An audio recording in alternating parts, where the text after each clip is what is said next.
Ils m'ont demandé de parler de la part de Dieu. Mais l'idée qui me vient en tête,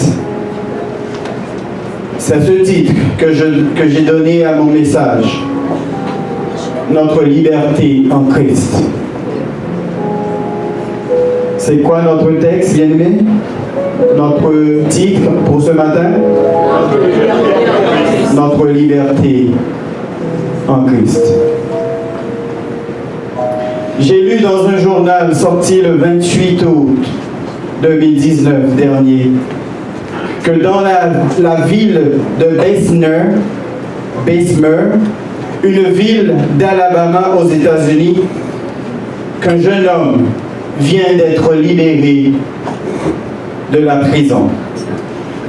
Après avoir passé près de 36 ans derrière les barreaux, ce jeune homme a reçu un verdict lui permettant d'être libre.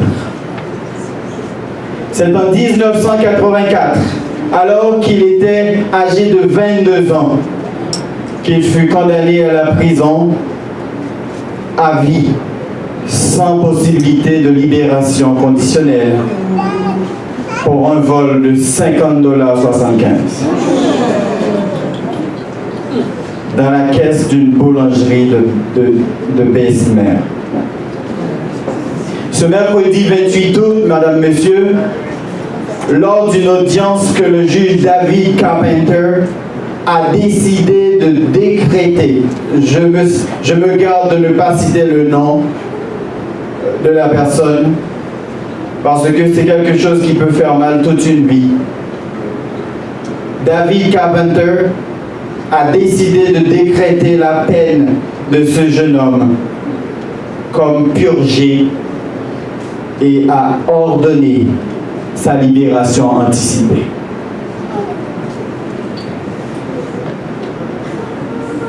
Des proches du condamné, bientôt libéré, étaient venus le soutenir. Une douzaine de personnes se sont manifestées lorsque le juge a demandé si le jeune en question aurait du soutien à l'extérieur de la prison. Ils ont manifesté et par là, les gens ont acclamé « Merci Jésus » quand la nouvelle est tombée. Madame, Monsieur, chers amis, frères et sœurs, membres de la grande famille de Béthanie, le péché ayant fait irruption dans l'espace humain, le genre humain connaît de jour en jour des situations désobligeantes. Face aux multiples drames causés par le péché, Madame, Monsieur, frères et sœurs, l'antidote reste et demeure. L'antidote reste et demeure Jésus de Nazareth. Laissez-moi vous dire que l'antidote s'impose et s'offre à vous, à nous tous, en ce matin. Madame, Messieurs, chers amis, frères et sœurs, Christ est l'antidote au péché de l'humanité. Le croyez-vous? Christ est l'antidote au péché de l'humanité. Si profond est l'amour de Dieu, il nous envoie Jésus. Oui, Jésus qui est venu, il a tabernaculé parmi nous, il a pris la forme humaine pour sentir comme nous sentons, pour sentir comme nous sentons les coups. Oui, il était l'homme parmi nous. Il est venu pour nous montrer qui est Dieu, bien évidemment. Parce que seul un homme pouvait avoir les sentiments d'un homme. Seul un homme pouvait sentir les tristesses d'un homme. Seul un homme pouvait sentir la douleur des hommes. Nous lisons en Jean, chapitre 3, le verset 16. Dieu a tant aimé le monde, il a donné son Fils unique afin que quiconque croit en lui ne périsse point, mais qu'il ait la vie éternelle. Oui, ce Jésus, Dieu nous a tellement aimés, il n'a pas gardé comme important le seul Fils qu'il avait. C'est sûr qu'on pourrait dire, oui, il est Jésus, le Fils de Dieu, mais aussi il est à la fois Dieu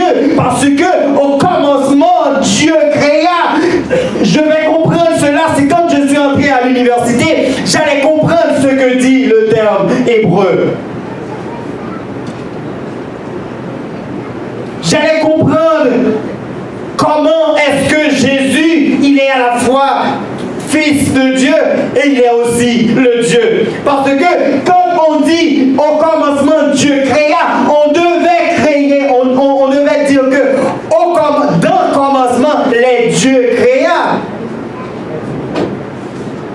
Mais on dit au commencement Dieu créa.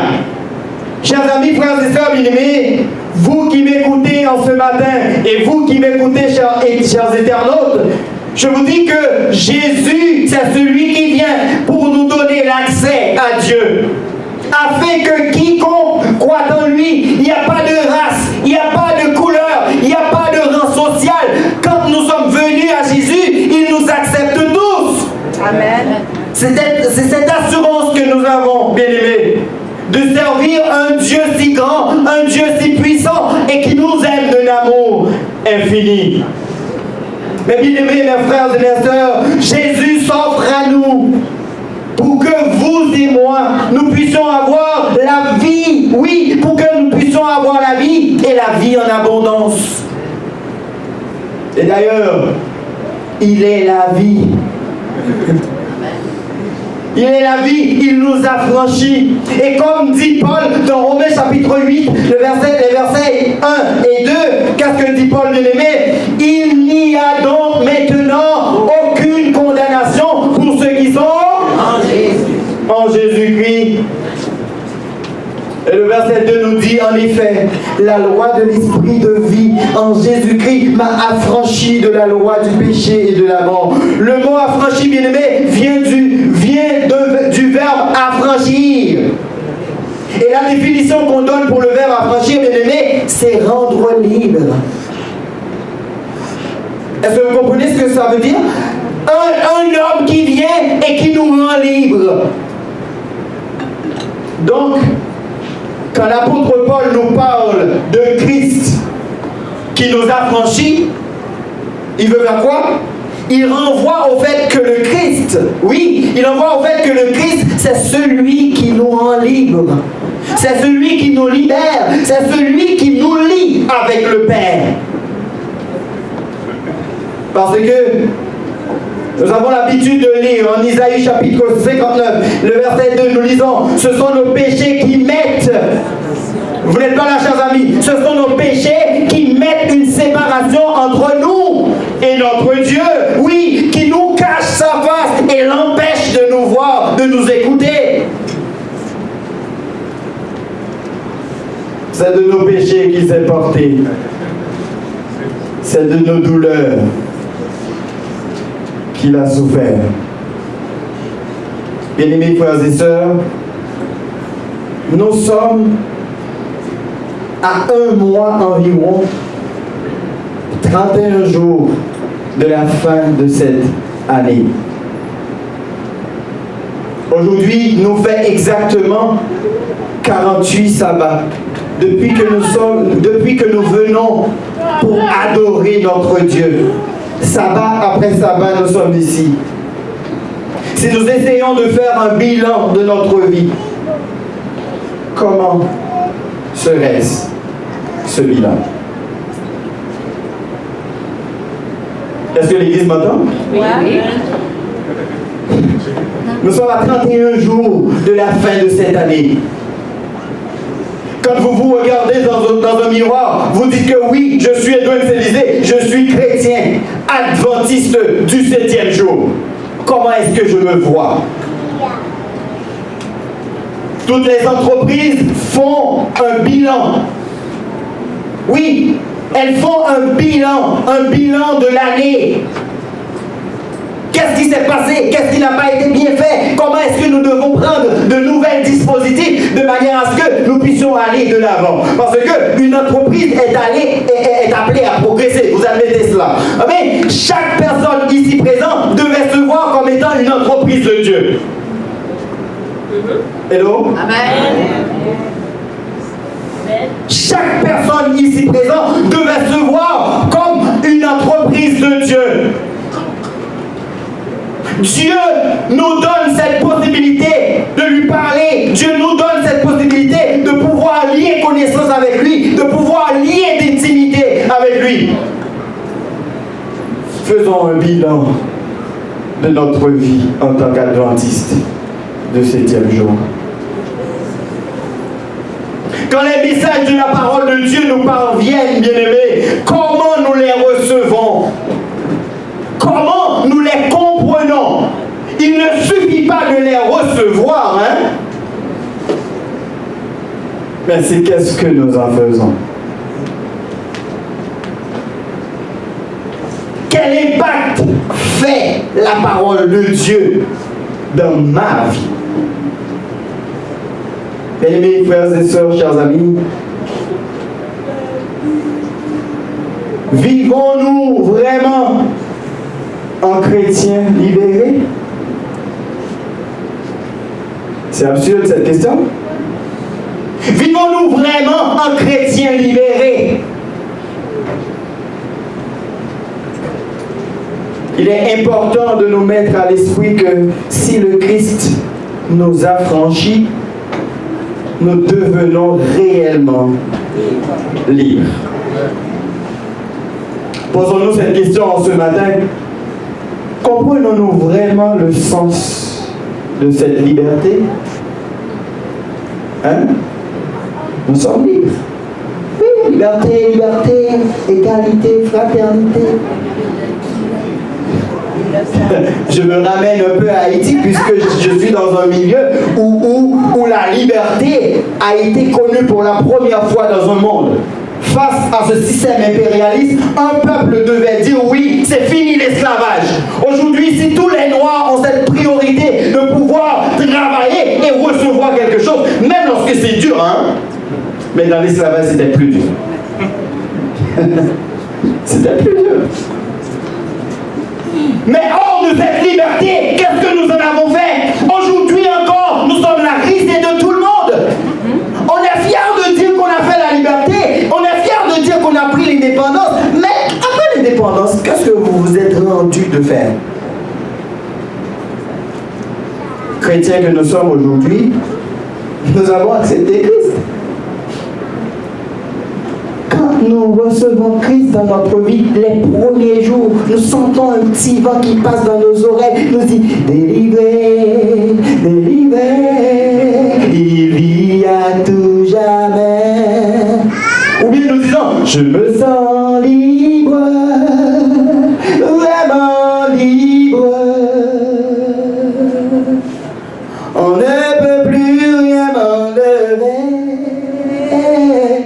Je me sens libre, vraiment libre.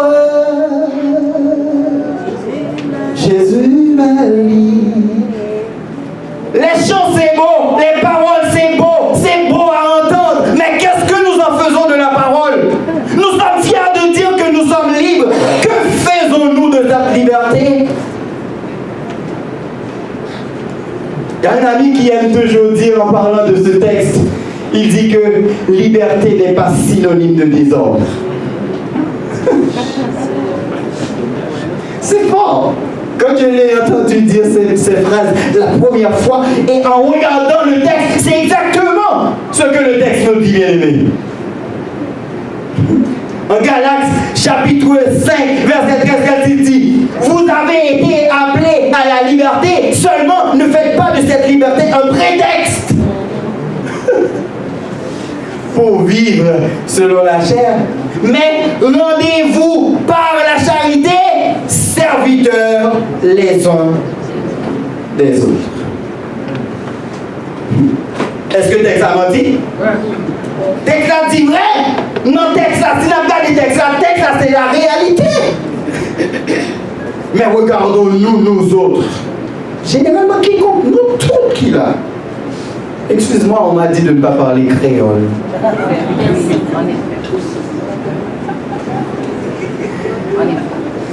En effet.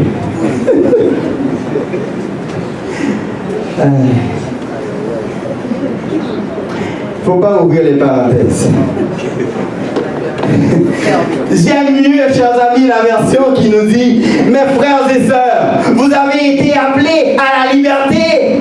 Seulement, ne prenez pas une telle liberté pour une occasion de vivre selon la chair. Ouais, texte à Bible, hein? Cette texte est vraiment belle.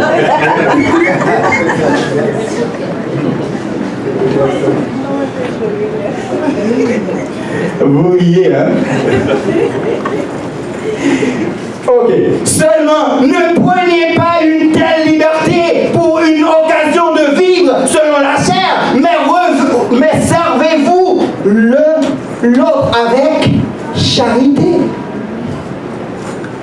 Eh bien, bien-aimés, mes frères et mes sœurs, en 1 Corinthiens chapitre 8, verset 9, Paul va plus loin pour dire quelque chose. Quand il dit, prenez garde, toutefois, que votre liberté ne devienne... Est-ce que vous connaissez ça? Que votre liberté ne devienne une pierre d'achoppement.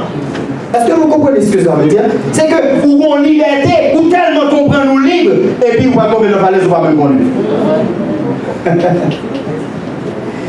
Vous allez m'excuser parce que de temps en temps, je vais me lier avec mon origine. Hein?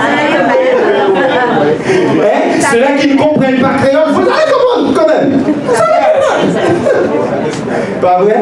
Oui, oui. Non, non. Quand je vais chez les Chinois, il ne va pas changer pour moi. Mais bizarrement, nous sommes obligés. Paul va plus loin, il dit que prenez garde. On libre, c'est vrai. Mais attention, bon Dieu fait obligation. Vivons pleinement en Jésus-Christ, étant en Christ, bien-aimés. C'est important de savoir que Christ nous libère. Mais c'est plus important encore de comprendre cette liberté. Hein? Je reprends cette phrase. Hein? C'est important de savoir que Christ nous libère, mais c'est plus important encore de comprendre cette liberté. En fait, que quand Christ entre dans la vie de quelqu'un, écoutez bien, quand Christ entre dans la vie de quelqu'un, il doit savoir que le geste de Jésus à la croix est important, car il montre par là tout son amour pour nous et c'est sa grâce. Hein? Mais, bien aimé, il y a une double facette. Il y a une double facette à cela, dans cette grâce que nous recevons. Ce sont les obligations de Dieu face à cette grâce. Oui, les obligations de Dieu face à cette grâce. Il nous libère, mais il nous fait certaines obligations.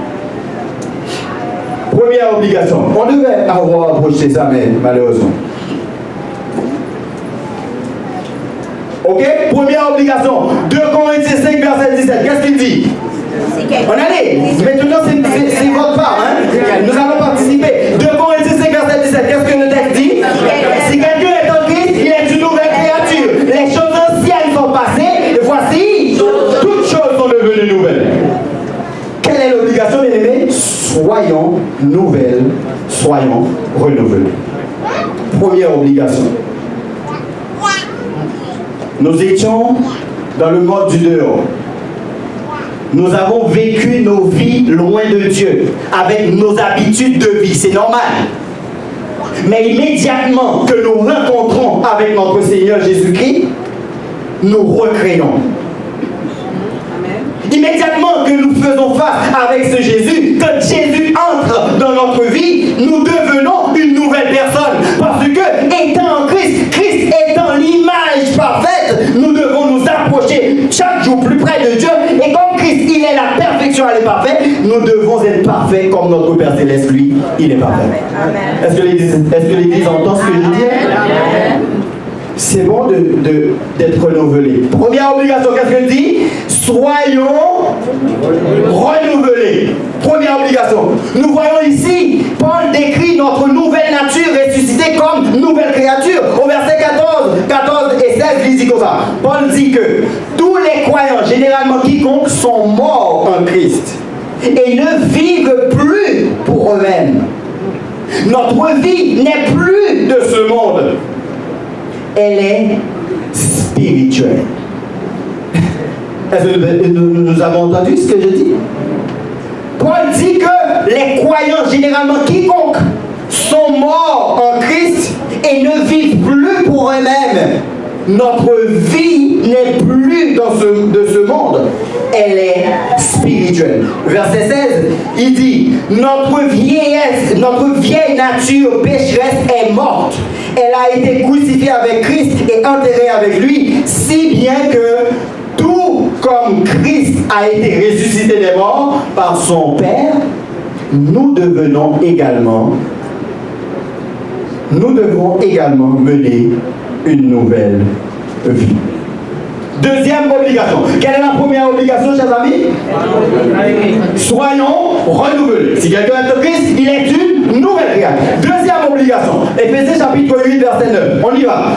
Autrefois, vous étiez ténèbres, maintenant vous êtes lumière, marchez comme des enfants de lumière. Est-ce que vous voyez? Nous avons vu Jésus, quand nous le rencontrons, il change notre vie. Et maintenant nous sommes qui? Nous ne sommes plus ténèbres, maintenant nous sommes lumière. Oui, marchons comme tels, bien-aimés, donnons-nous cette chance de vivre comme étant des hommes et des femmes libérés. Car le fruit de la lumière, c'est quoi? Verset 9, le fruit de la lumière consiste en quoi? En toutes sortes de bonté, de justice et de vérité. Ça veut dire que quand j'étais en Christ, quand j'étais sans Christ, je vivais. Merci beaucoup.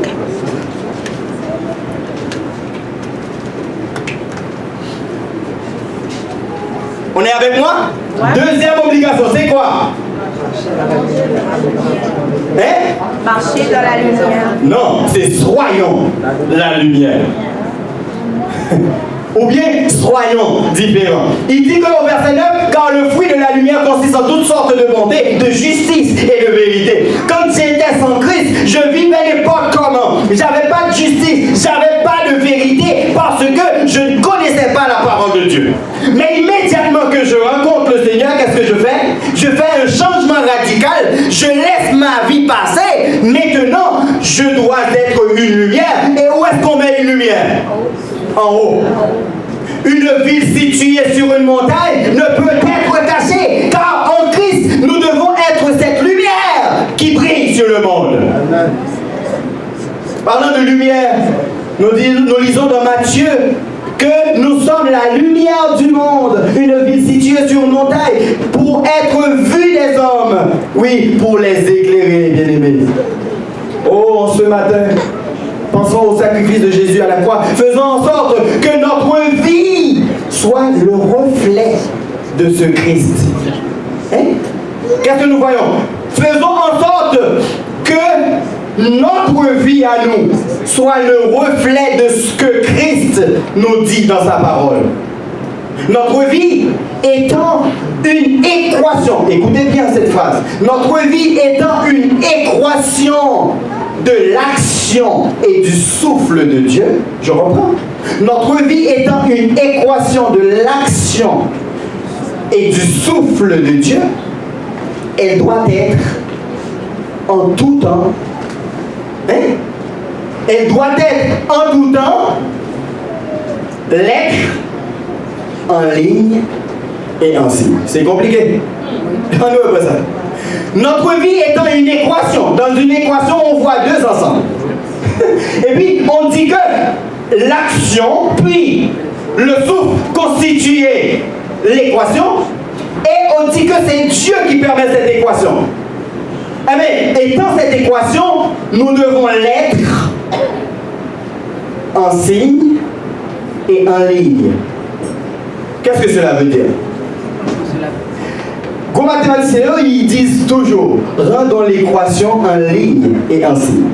Soyons des chrétiens, non seulement qui ont la Bible, qui c'est la ligne que nous devons suivre, et puis, en signe, c'est d'être cette lumière portée sur le monde. Amen. Est-ce que nous essayons de comprendre? Notre vie doit être ce signe que tout le monde voit. Notre vie doit être le reflet de ce que Christ est dans notre vie. Et par la parole, nous devenons cette équation-là, bien-aimés. Oh, soyons nous-mêmes le miroir des autres. Ça, c'est une miroir des autres au lieu d'être l'objet vu à travers le miroir des autres. Est-ce que nous comprenons, si nous avons permis de parler créole, on aurait pu mieux comprendre. Parce que...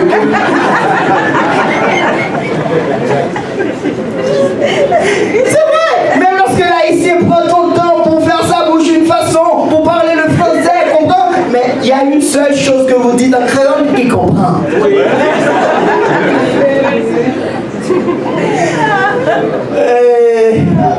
Soyons nous-mêmes l'objet. Une autre phrase. Soyons nous-mêmes l'objet. Un objet avec une valeur de grand prix. Au lieu d'être l'objet de marchandisation des autres. Oh, c'est fort. Soyons un objet avec une valeur de grand prix. Au lieu d'être l'objet de marchandisation des autres qui n'ont aucune connaissance de la parole de Dieu. Certaines fois, nous regardons. Parce que, en tant que chrétiens, avec la Bible en main, oui, des chrétiens avec Bible en main, nous devons donner meilleure impression de nous-mêmes. Nous devons joindre nos paroles à nos actes. Est-ce que l'Église attendait ça? Amen. Nous devons joindre nos paroles à nos actes. Car, trop souvent, en tant que chrétiens, nos comportements laissent à désirer. Trop souvent, nous nous laissons influencer par ce que nous voyons et entendons. Trop souvent, nous confondons la liberté que nous avons en Jésus et celle existant dans le monde. Ce qui existe dans le monde, c'est le désordre, c'est le chaos, c'est le mal, c'est tout ce que nous ne connaissons pas. Mais si nous avons la Bible en main, soyons la lettre de Jésus. Amen. Nous nous approchons vers la fin de cette année. Il est important de réfléchir à notre vie chrétienne et prendre de nouvelles dispositions pour la nouvelle année. Première obligation. C'est quoi? Soyons renouvelés. Deuxième obligation. Soyons différents ou bien soyons la lumière. Et troisième obligation, ayons du dégoût pour le monde. C'est fort, hein? Troisième obligation, ayons du dégoût pour le monde. Qu'est-ce que dit? Dans 1 Jean 2, bien aimé, nous allons venir. 1 Jean 2, chapitre 15, 1 Jean 2, versets 15 et 16. Qu'est-ce que dit la parole de Dieu? Allez, vite. N'aimez point le monde, ni les choses qui sont dans le monde. Si quelqu'un aime le monde, l'amour du Père n'est point en lui. Car tout ce qui est dans le monde, c'est quoi? La convoitise de la chair, la convoitise des yeux, l'orgueil de la vie ne vient point du Père, mais du monde. Bien-aimés frères et sœurs, ayons du dégoût pour ce monde qui finit. Ce monde où les dirigeants prennent tellement de belles lois, où les gens, des lois qui favorisent tout, même l'impossible. Soyons, ayons du dégoût pour le monde. Quatrième obligation, avant-dernière obligation, que moi-même je propose en ce matin. Quatrième obligation, soyons en tout temps, regardez, soyons en tout temps différents. Amen. C'est pas une seule fois. J'avais dit au départ, dans la deuxième obligation, il faut être différent en tant que lumière. Mais maintenant je dis, soyons différents, mais il y a un bagage ici, en tout temps. Il dit que c'est Romains chapitre 12, verset 2, qui ça dit? Ne vous conformez pas au siècle présent, mais soyez transformés par le renouvellement de l'intelligence, afin que vous discerniez quelle est la volonté de Dieu, ce qui est bon, agréable et parfait. Notons toujours, chers amis, que ce qui est né de Dieu triomphe du monde. Ça veut dire, les hommes, ceux-là qui sont avec Dieu, ils donnent dos au monde. Aux choses du monde, ils ne participent pas. Mais ils vivent pour Jésus. 1 Jean chapitre 5, verset 4, il dit, ce qui est né de Dieu triomphe du monde. Et la victoire qui triomphe du monde, c'est notre foi, bien-aimé. Le monde est rempli de corruption, de choses, d'idées que si nous les analysons, sont contraires à nos croyances. Pas vrai? Pas vrai, bien-aimé? Le monde est chargé de choses, de corruption, d'idées que si nous les analysons, sont contraires à nos croyances. Oui, sont contraires à ce que nous croyons. C'est quatrième, bien-aimé, quatrième obligation. Première obligation, c'est quoi? On revient, on récapitule. On y va. Première obligation, il ne faut pas dormir, il faut se rappeler de cela. Première obligation, c'est être renouvelé. Deuxième obligation, c'est soyons la lumière. Troisième obligation, c'est quoi? Hein? Je ne peux pas. Ayons du dégoût pour le monde. Et quatrième, être différent. En tout temps. Exactement. Aïe, aïe, aïe, madame, vous êtes des mouns forts.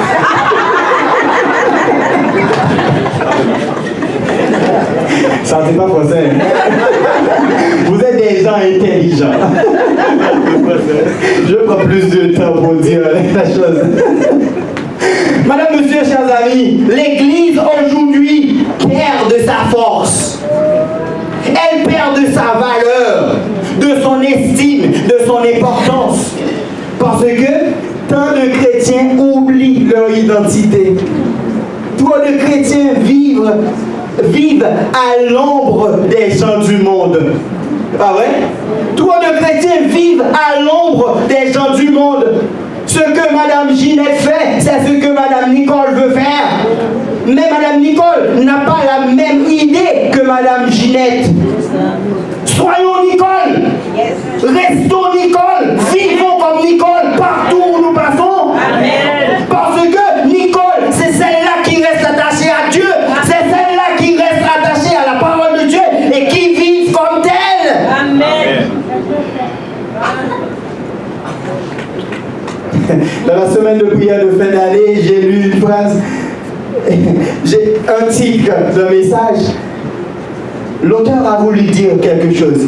Il a posé cette question. Il a osé poser cette question. Comment tenons-nous la Bible? Alors quoi? Hein? Pourquoi est-ce qu'il me pose? L'équipe, quoi, il dit, mais c'est pertinent, là. Qu'est-ce qu'il me dit? C'est comme pour vous insulter, hein? Et puis, il dit, comment est-ce que nous tenons la Bible? Parce qu'il dit que quand il fait le sondage, le bilan de ce qu'il voit aujourd'hui, des gens qui sont censés, des adventistes du 7e jour, des gens qui ont la foi en main, hein? Qui ont la parole de Dieu, mais ils vivent comme bon leur sang. Et à cela, il dit bien évidemment, il semble que nous retenons la Bible. Tête en bas. De façon inverse. Chers amis, frères et sœurs, membres de la grande famille de Béthanie, parce que tant de chrétiens oublient leur identité, trop souvent, bien aimés, les chrétiens vivent à l'ombre du monde, les gens du monde. Nous pensons qu'il est grand temps. Hein? Qu'est-ce que j'ai dit? Nous pensons qu'il est grand temps pour chacun de nous de faire une rétrospection. Oui, de faire une rétrospection en nous-mêmes pour agir dans le vrai sens. Amen. Amen. Oui, il est temps de retourner aux anciens sentiers. Et cinquième et dernière obligation, chers amis, glorifions Dieu totalement. Amen. Qu'est-ce que j'ai dit? Glorifions Dieu totalement. Ça, qu'est-ce que la glorification vient de faire ici? Vous savez, les étapes du salut, on parle de la justification. Est-ce que vous êtes avec moi? Adventiste du 7e jour. La justification. Quoi? La sanctification. Et puis, dernière étape là, c'est la glorification. Ça veut dire que tout ce que nous nous avons dit au départ, première, deuxième, troisième obligation, chers amis, tout ça ramène à une seule chose, dans le but de faire quoi? De glorifier le nom de notre Dieu. Glorifions Dieu totalement. Certains croient que leur liberté leur permet tout. Leur liberté leur permet tout. Ils font tout. Ils s'habillent comme tout le monde. Ils se coiffent comme tout le monde. Ils vivent comme tout le monde. Ils mangent partout. Il n'y a pas de vie. Il n'y a pas d'intimité chrétienne. Il n'y a pas d'appart dans tout ça. C'est poisson crasé dans le bouillon. Nous sommes mélangés. We live together. C'est vraiment excellent. Certains croient que leur liberté leur permet tout. Il n'y a pas de différence, mais c'est exactement. Le frère parlait de l'évangélisation. Il incitait les gens à venir prêcher. Non, l'évangélisation, ce n'est pas quelque chose à inciter les gens. C'est vrai, il faut qu'il y ait un responsable de ministère personnel. Mais l'affaire d'évangélisation, ce n'est pas l'affaire de M. Intel Jackson. Ce n'est pas l'affaire du pasteur Esther. L'évangélisation, ce n'est pas l'affaire de M. Élisée. Dès qu'on accepte Jésus, on devait être content d'aller dire aux autres que Jésus revient. Laissez-moi vous dire que certaines personnes peuvent ne pas pouvoir tenir ce micro pour dire aux autres que Jésus revient bientôt, mais de par leur vie, ils doivent être en mesure de dire aux autres que oui, bien évidemment, Jésus revient bientôt, parce que Paul va dire à Timothée, vous êtes un livre ouvert. Chers amis, l'heure est arrivée. Mais laissez-moi vous dire que j'aimerais vous dire que si quelqu'un pense qu'il peut vivre comme il veut, c'est faux. Parce que les 4 premières obligations que nous avons vues nous rapprochent vers une conclusion. Car tout ce que le chrétien fait a une vision orientée vers cette finalité. Oui, je reprends. Tout ce que le chrétien fait a une vision orientée vers cette finalité qui veut que nous devons, en tant que chrétiens, par nos actions, glorifier notre Seigneur. Est-ce que l'Église entend ce que je dis là? Tout ce que le chrétien fait dans sa vie a une vision orientée vers quoi? Que nous devons glorifier Dieu. Et la glorification, chers amis, vous savez que pour glorifier Dieu, il y a 2 aspects de glorifier Dieu. Le texte nous dit, glorifions donc Dieu dans notre corps. Est-ce que l'Église est avec moi? Ouais. Glorifions donc Dieu dans notre... Vous avez été rachetés à un grand prix. Glorifiez donc Dieu dans votre corps qui appartiennent à Dieu et votre esprit. Est-ce que je me suis fait bien comprendre? Est-ce que je me suis fait bien comprendre ce matin? Et si nous récapitulons pour finir, c'est quoi?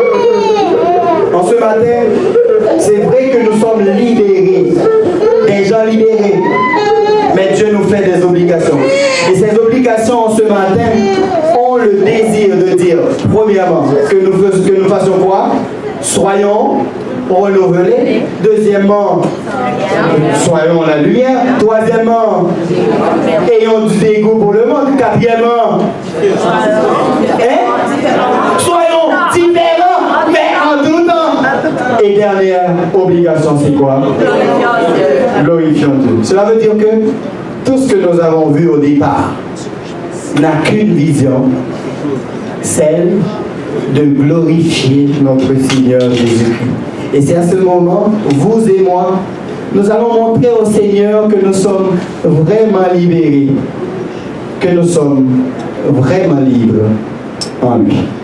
Que le Seigneur vous aide à être ici à Béthanie, ce membre d'église, cette femme, cet homme cet enfant qui sert le Seigneur de tout son cœur en étant libre, et cela pour glorifier son nom. Amen. Que le Seigneur vous garde. Soyons en tout temps, bien-aimés, libérés en Jésus. Amen.